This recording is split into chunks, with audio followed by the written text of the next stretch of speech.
early, but I wanted to just take 15 or 20 minutes max to kind of talk about gratitude, and I'm going to do something at the end that kind of involves all of you very, very briefly. I mentioned when we talked about our stories, which with all this great education and everything from Lou and Diane and Jack and everybody, that was one of my favorite parts, hearing all the different stories from everybody here and listening very intently and seeing the journeys that got us all to be here today. And when I was talking about my situation, my journey, I talked about trying to find things, and I thought it was going to be money, and I thought it was going to be promotions at Nordstrom, and getting married, and doing all these crazy things. I did all sorts of stunts. I was talking to Jeff about the thrill of racing a hydroplane. He raced cars, and I jumped out of airplanes and bungee jumped, and I never could find it. And then, but along the way, what really changed for me, or at least made me change, is my life is unfortunately been defined a lot by death. And I mentioned Dana, my wife, which was the worst and the most pivotal moment of my life. But way before that was my two best friends in high school. When we graduated from Queen Anne, died in a fiery car accident. And then as everybody went into Vietnam, and I went on to the UW, a bunch of my buddies died in Vietnam. And then later, my mother got very, very sick and died of cancer. And then a couple years later, my father killed himself, and he'd been a very, very successful attorney and got a shotgun. And these are all these things I just couldn't imagine. I don't understand how you're supposed to deal with this when you're just sort of this little, I'd always do this as kind of flesh and blood type of person, where you're just going to have to kind of go ahead and wake up tomorrow. And so I've always been searching, and I'm 62 years old. So one of the things I talk about when I talk to groups is it doesn't matter how old you are. And when several people left here, I kind of moved down the food chain as far as being the oldest here, which is kind of nice. And I think possibly one with Joe may be the only one that's got me by a year or two, so thank God. And I meet Jenna. Jenna's like an old soul at like 25, and oh my God, you got 70 years in front of you. So it's, but whatever the journey takes, however long it takes, you've got to stick and hang in there. And I talk about that a lot, about not giving up. And so as this search kind of went along, as all these different phases of my life happened, I thought, I'm going to have to figure out something that's going to work. So gratitude didn't come along until, gosh, I was probably well into my 50s, and I understood that. I was always very appreciative. I mean, I get a lump in my throat listening to Lou yesterday, and this place, and it reminds me so much. Some of you have heard me say this over and over again, whether it's here or at World Headquarters, everybody is so nice. And it's just amazing when you have this kind of a common goal and this kind of a common purpose to help people transform their lives, that you bring in nice people. You know, you don't see many pessimists in this group here. You see people that are pretty optimistic and pretty excited, really want to help. And even Monica this morning, I said, kind of a standard line, I said, what about this hour of sleep? And she goes, I look at it as one more hour of life that I've got today. And I just went, well, that's great, I'm still tired. You didn't forget about it.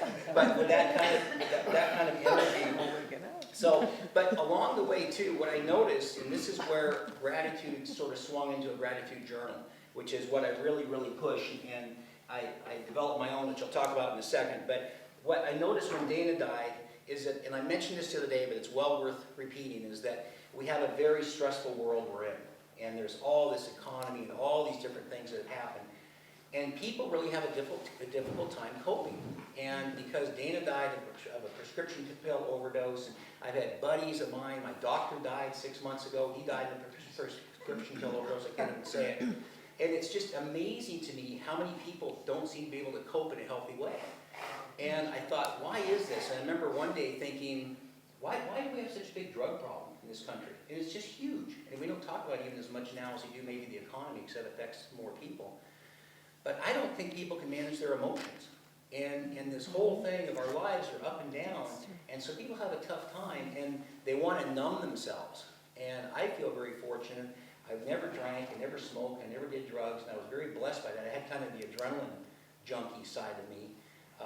But I never did something that really, really hurt me. And when Dana died, I remember looking at Connor at 4 and thinking, I'm going to have to be around a long time.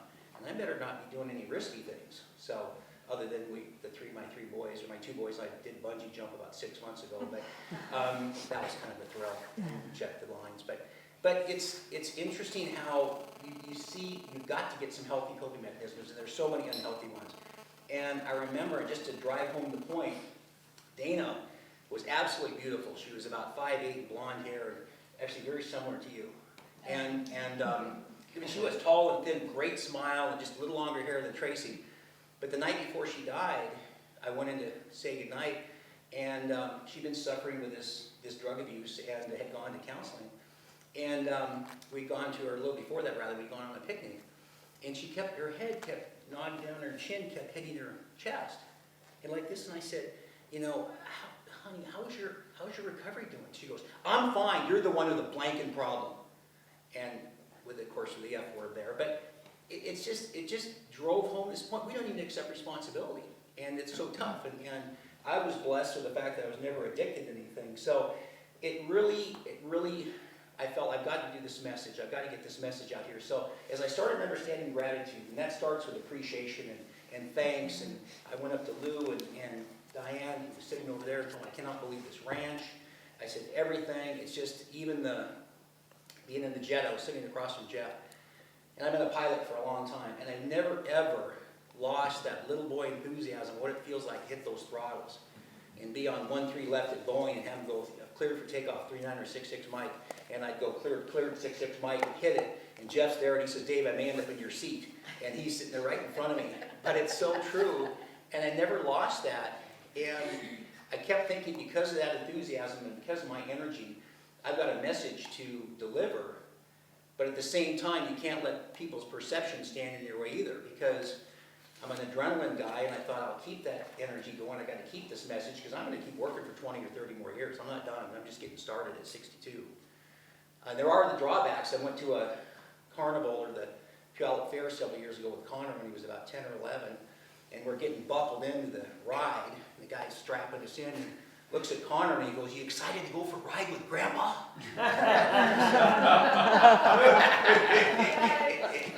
I'm actually his dad, but that's okay. Anyway, so a buddy of mine says to me, because I want to get to talking about all of you in just a second. A buddy of mine gets to me and he says, you need to get a gratitude journal. And I saw the movie The Secret, and he said, you should get the gratitude journal from The Secret. I didn't know what he was talking about, so I ordered it, got it, and sat on my bookshelf or case, whatever, for a month or so. Finally decided to write on it and write in it. And what started happening was amazing, because it was a June 4th, I remember, I think it was 06, 07, something like that. And I started watching what was happening, 7.5 minutes a day. So I always talk about it, it's less than 8-minute abs. That's all I'm asking if you want something like this that can change your life. It can definitely change it. You cannot believe what manifests itself through writing about gratitude. And I said a long time ago, if you think about it, it's like a dream.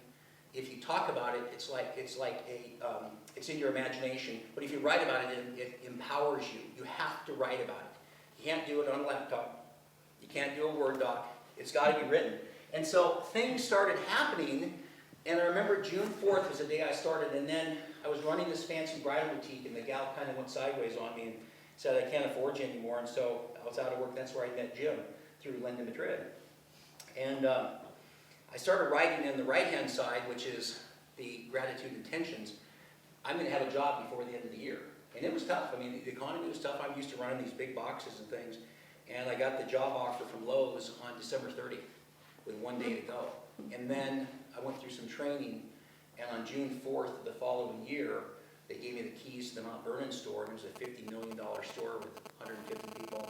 And it just gives me the chills. I have tons and tons of examples.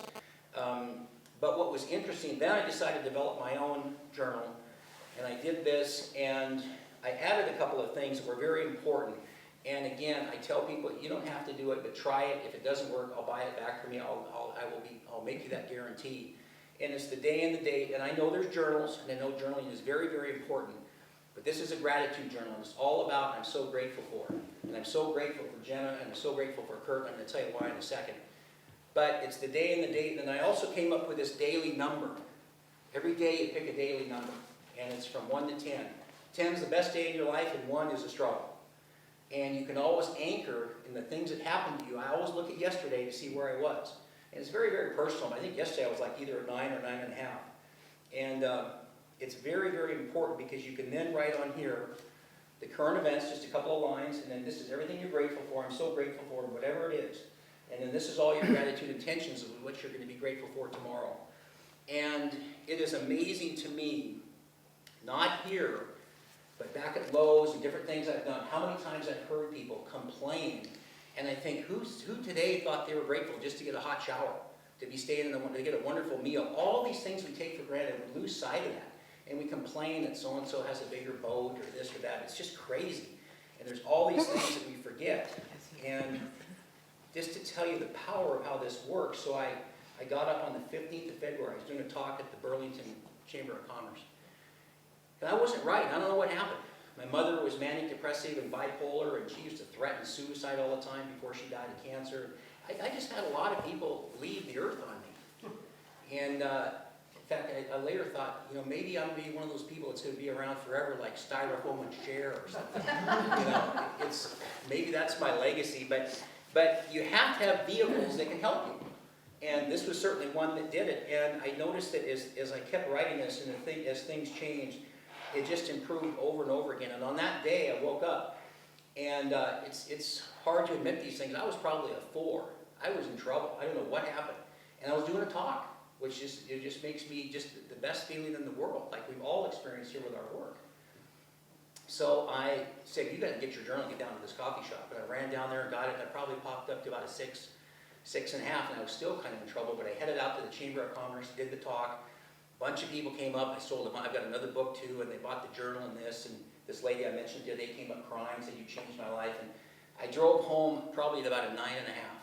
And it was just the most phenomenal feeling. And that's why this whole relationship with TPI is to me, is such a perfect fit. And I just absolutely love the people I see in this room and what we represent and what we want to do. So speaking of that, I want to talk about, I was going to do a little exercise, which I'm not going to do. I was going to have you stand up and talk to each other and talk about what the 1 or 2 things you're most grateful for. But I decided to do something a little slightly different, and I'm going to talk about the collective group here that I am grateful for, but I also want to talk about them individually real quickly. So I have another 5 minutes. Am I okay? So Miss Jenna, 25 years old, Jenna, I'm so grateful for meeting her. We had a great conversation the other day. Phenomenal lady, and I keep talking about her representing her generation. If just 10% of the generation is as good as she is, we're going to be in good shape. Because some of them are very, very disenfranchised, perhaps. I told somebody this story the other day at Lowe's. You go through all these steps to get your job, and it's hours. And then the final person you see is me, the store manager. And my HR guy comes in, I don't know, 3 or 4 months ago before I left. And he goes, this so-and-so's gal's here. She's passed all the steps. And she walks into my office, and she's doing this. She's texting on her way into the office. And I'm sitting down, and I look up, and I go, you're joking. And she goes, hang on a second. My babysitter is be right with you. So she didn't get the job. But anyway, this young lady represents such a phenomenal generation. So I'm very grateful to have met her. Kurt doesn't know it, but I'm very grateful to have met him. And one of the big reasons is because he and David Marshall are taking on something that's going to kill this country, which is the weight problem. And but just also the positive thing. I love what Dave said about you. That is so incredible. I've met so many negative people in my life, including my father. Good morning, Dad. What's good about it? I don't understand it. I just don't understand it. And Jeff, wasn't you the one that said the first word was no? When you talk about that, and thank you, because that was very, very helpful to me. And I'm having coffee with my dad one day before he killed himself. And I said, you're the most negative guy I know. And I said, I don't get it. I said, why do you complain? And he goes, never occurred to you, I just might like to complain. And, okay. And I said, did it ever occur to you, I may not want to hang around you then? I don't want to be around that. It's just, it's so challenging to just push forward every day and help people like we're all trying to do without having people drag you down. So, but great job, Kurt. Thank you so much. And thanks for being so positive. And Andreas, he did a lot for me because he talks more than I do.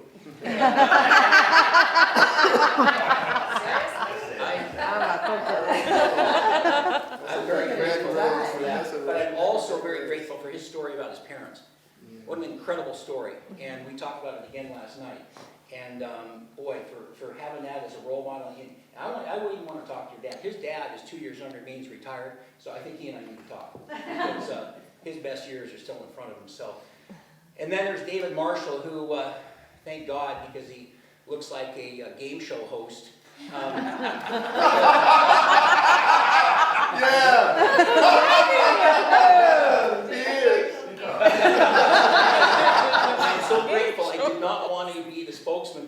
2 yesterday, which Renee was late to, but, just kidding.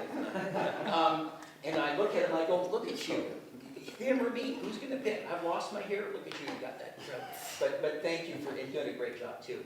Now these 4 sitting together, Holly, Wayne, Joe, and Sherry, to me, inspired me, and I'm so grateful for the 4 of you for a bunch of reasons. Great presentation, by the way, which was very helpful to me yesterday.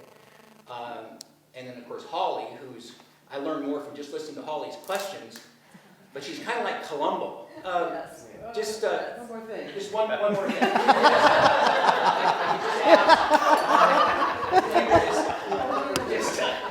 I'd say there was something I would think this.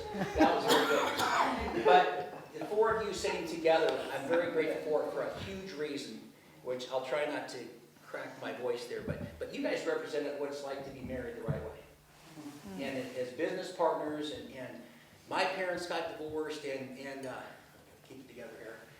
I married a young lady 4 or 5 years ago, about a year and a half ago. She decided she didn't want to be married anymore. She had all sorts of problems, and David, I can't keep up with you, and Connor was calling her mom and stuff. And so, as I watched you 4 operate, I just thought, gosh, see, it's still possible. It's still possible to be out there and to set such a great example, both business and personal life. So, and I still need to talk to you, because I haven't really had a chance to talk to you, Wayne. So, I walked by and said, hey, Wayne, how you doing? Yeah, good to see you. I'm on my laptop.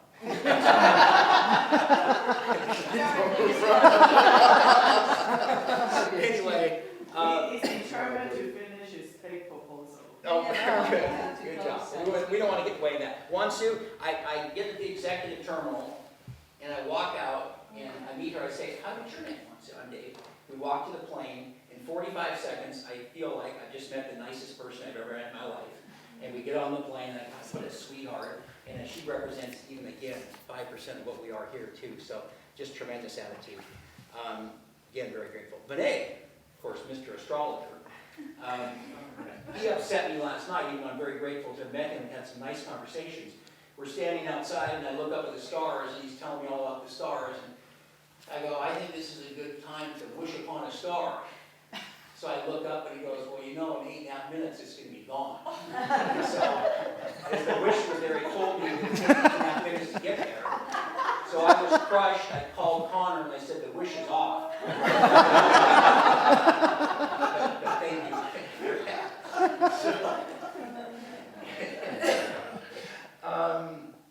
no, and we had some really, really good conversations, and I really, really admire you, my friend, and I'm very grateful to met you. Claudia, this was an interesting one. I sat down and talked to her, and I'm always grateful for anybody who reminds me I talk too much, or I talk too fast, because I do, and I have to really slow myself down. We're sitting by the fireplace, and I said some things, and she said some really neat things, and then she kind of looks at me like, I'm not really sure I understand you, because you talk quite fast.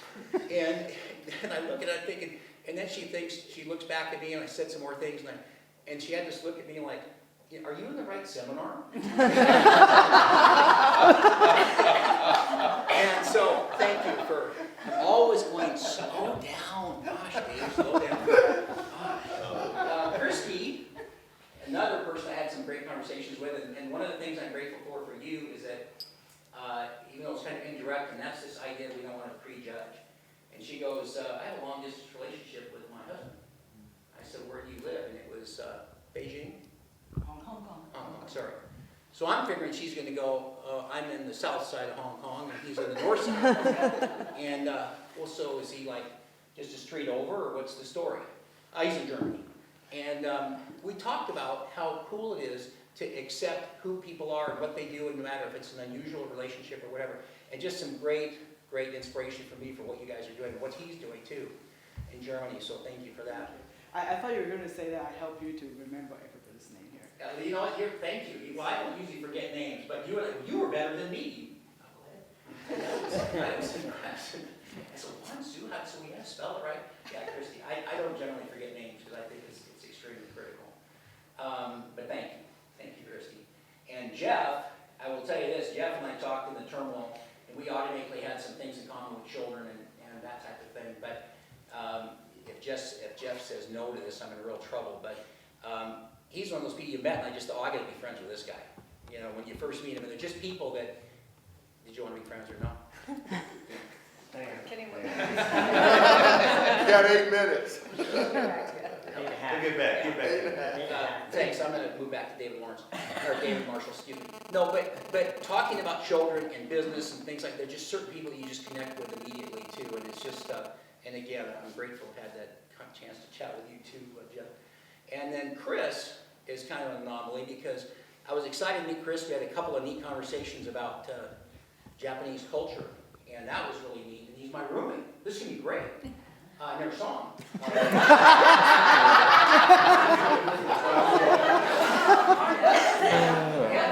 No, I think there's a nightclub in Twist, but I haven't seen it. Japanese restaurant. Maybe that was what I was going, Chris, could you invite me? I was but no, we had some neat conversations. And then Daniel, holy cow. I met Daniel, and I was so upset with his knowledge, I went and re-enrolled at the University of Washington. My goodness, and he's telling me all these things. I'm going, how did a guy like that get so smart? Oh my goodness. I'm going to go back and take some classes. But again, some neat things also in our group as well, too. And our videographer, Patricia Ramos, is one of the more amazing people I've met lately at the world headquarters. I've only been there barely a month, and I kind of talked to Jack and so forth. But she just doesn't miss anything. And every time I send her an email, I'll send, I need this, I need that, or something, bing, and it comes back. And I've taken care of this, I've taken care of that. So I got smart the other day, and I got up about 3 in the morning and sent her a little email that said, I need some more business cards. And I'm just sitting there looking at the computer, and a minute later, bing, they've already ordered. I figured it was some sort of autoresponder, but gosh, Diane at the desk, Jenny and Moran and Patricia, just a phenomenal group. And so, but thank you for all of that. I really appreciate it. Maru, who I cannot say her name yet, I keep trying, and we had a neat conversation, and I'm very grateful for what you did in your family. She has a younger brother who's a tennis player, who is somebody she admires greatly, and she has another brother who is kind of the apple of the eye of the family, because he's done everything that mom and maybe dad more wanted. And then there's somebody who becomes an attorney and says, I don't want to do this. I've got a bigger purpose in my life. And she leaves and travels, goes to Syria, which I thought was really, really cool, and has seen a bigger sort of purpose. And I said, well, how's your dad with everything lately? And he's okay. And so I just was, again, so grateful for those conversations and what we talked about. And then yesterday I said to her, okay, so Maru, she goes, no, just forget it. And I go, is Maru? And she just looks at Dave. 2 words, Rosetta Stone. You'll get it. So I've now decided to call her Pinto. So anyway, there's a couple of people left. Monica, one of the best smiles I've ever seen in my life, one of the friendliest, most warm people I've ever met. I see her at the headquarters a lot, and again, very grateful. She's always saying anything I can do to help you. It was just so cool. And it was interesting. One day, she always gives me a hug, and I love hugging her. And one day she goes, are you single? And I said, yeah. And she goes, I noticed you kind of hang on a little longer on those hugs.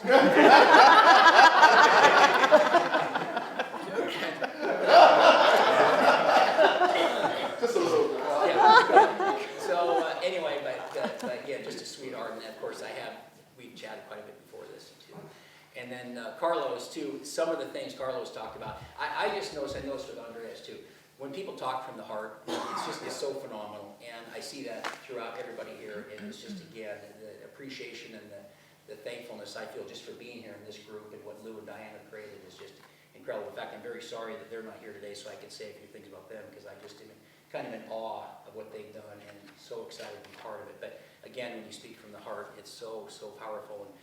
And speaking of people that are powerful, Miss Watson, who is, I've kind of gotten the flavor of the operation. There's all these moving parts, but it's as if this is kind of the backbone. And she talked about yesterday being in the weeds and boots on the ground and things like that. And I watch her operate, and I'm just there. Sometimes I'm in Diane's office doing all my constant contact, my people I know for TPI clients and so forth together, and everything that she does. So, and just really, you just have a sense of understanding of this that I can't even imagine. So I'm very, very appreciative of you. So, Antoine, who is somebody here that's a little larger than I am, by just a little bit, but in a very good way.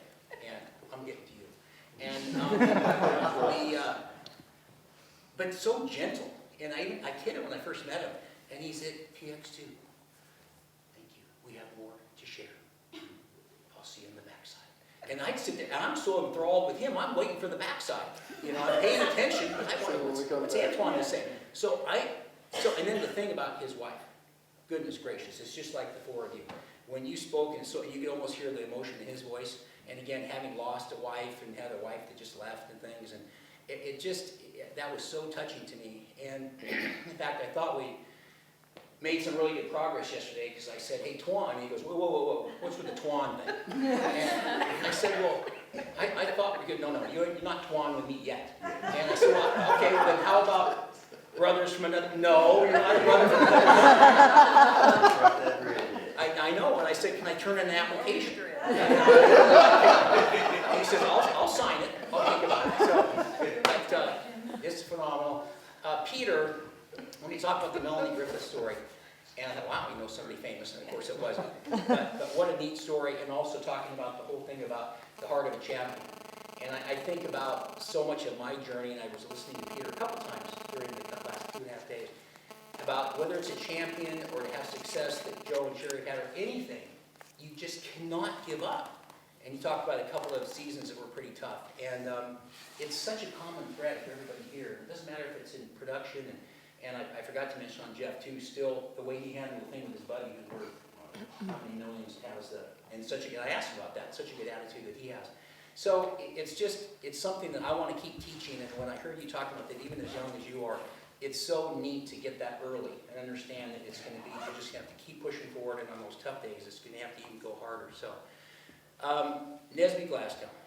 I wish I had a smile like this guy. I actually was in front of the mirror this morning, kind of like, how can I look like Nesby? And he's got this, and then he tells me a story about his hand getting crushed, and I'm just going, ouch, you know. And then I asked him about being a football player, and he looks at me like, well, why didn't you play? I mean, why are you asking me? And he told me some great things about, and I watched these guys all play, and of course Medved and so forth. And but again, just phenomenal energy, and and each one of Antoine and Nesby will say, I want to talk to your son, which meant the world to me, because Connor is the love of my life, and I told you about what happened with him when he was so young when Dana died. So my last individual, and I'll wrap up, Tracy, who not only does she look like my wife that died, but has got phenomenal energy, and I'm watching her operate here, and watching the organization, the energy, the passion, which again is felt throughout the room, but she's kind of the facilitator, so she's the key one, and the way she takes care of Lou and Diane and all that kind of thing is just tremendous. And then I met Lauren. Oh my goodness, the fruit doesn't fall far from the tree. And she was my facilitator, and I thought, well, I'm going to get in good with Lauren. And so I went up to her at the break, and I said, hey, I got a couple of questions for you. Maybe I can get a star on my certificate. And she goes, that's super. Why don't you go ahead and take your seat? And okay. Anyway, but 16, are you kidding me? She's unbelievable. And so my last story is that I mentioned this with Linda Madrid, saying you need to meet Jimmy. And I'm so touched when people do that, when people think outside of themselves. So Tracy says to me, Rick, you got to meet my sister, because I love speaking, and I'm always trying to get better, and always trying to add pieces to it and so forth. So I meet Tammy, and there's this, I figured, Tracy always hugs me, and I'm very grateful for that, thank you, because I am single. And so I come up to her, and I'm doing the handshake, and Tammy, she's like this, and so I'm an affectionate guy, so I give her a big hug, and you can see it's a problem. You know, there's a little, I go, well, that was a little awkward. She goes, you think?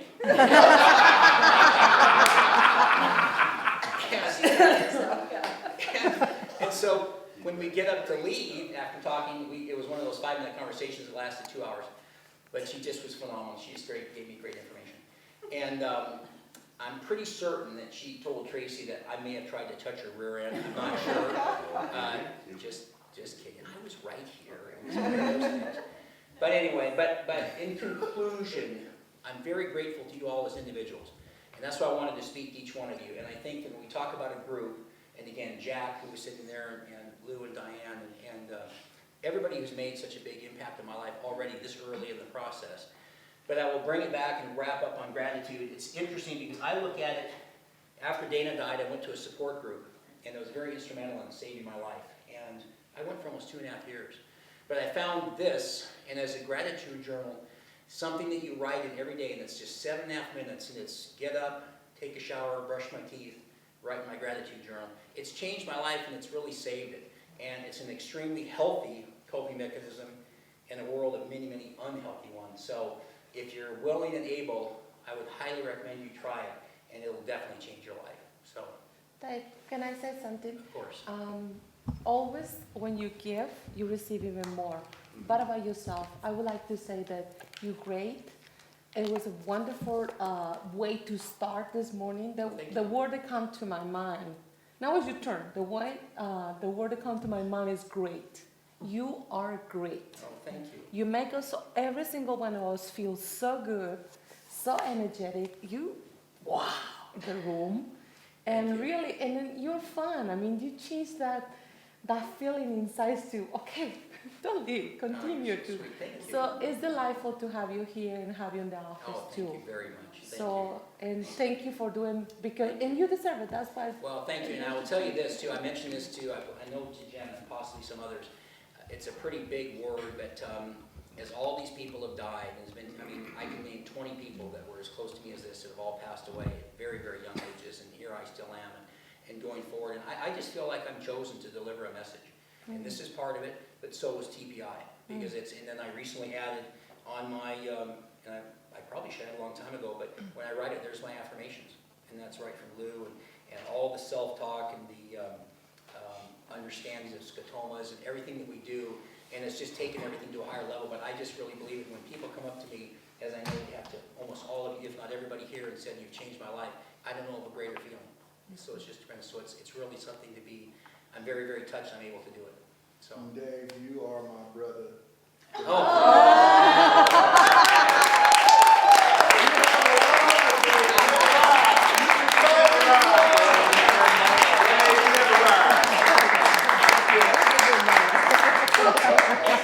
was just going to say that the work that you're doing is really meaningful. You've probably seen the latest psychological research that says that in studies that they've done, broad longitudinal studies, that writing in a gratitude journal is more effective in overcoming depression than is medication. And the researchers are now saying maybe we've jumped too far down the path of medicating people with depression to the point where they don't even get, they become numb as opposed to appreciative.